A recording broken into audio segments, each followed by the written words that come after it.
You would take the cartridge and you would spray it under your tongue like this. This is Subsys, a prescription opioid 50 times more powerful than heroin. For more than 2 years, Angela Cantone's doctor prescribed it to her to treat her pain from Crohn's disease. It completely destroyed my life. I was not able to function for my family. It was a zombie-like state. I suffered for over 2 years thinking that I was dying. I made arrangements for my children if something were to happen to me. When you told the doctor that you didn't feel very well on this medication, what did he say? The response that I got floored me. It was opioids or nothing. And in particular, this opioid? Subsys, yep. He didn't give you other alternatives? Nope.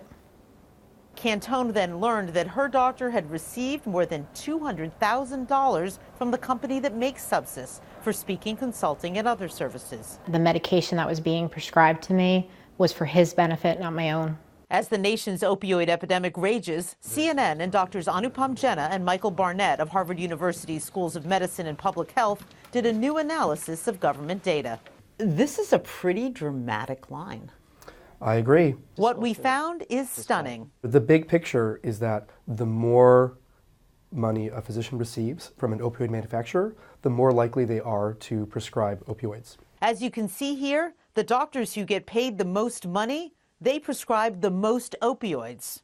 We don't know which way that relationship goes. Is it that the payments motivated the physician to prescribe more, or did the high prescriber attract the money? If there is the possibility that paying doctors leads to increases in inappropriate prescribing of these drugs, that's something that we have to take seriously. We showed opioid researcher Dr. Andrew Kolodny our findings. It shows that the drug companies are really getting what they pay for. In effect, they're almost bribing doctors to prescribe their drugs aggressively. But pain specialist Dr. Steven Stanos says pharmaceutical companies are paying doctors to educate other doctors. I would hope that they, choose physicians that have an understanding of the drug, are respected physicians, and can speak objectively about that. The pharmaceutical industry told us it works to make sure patients' needs are met while also preventing overprescribing. Cantone is suing Insys, the company that makes Subsys, and her doctor for fraud.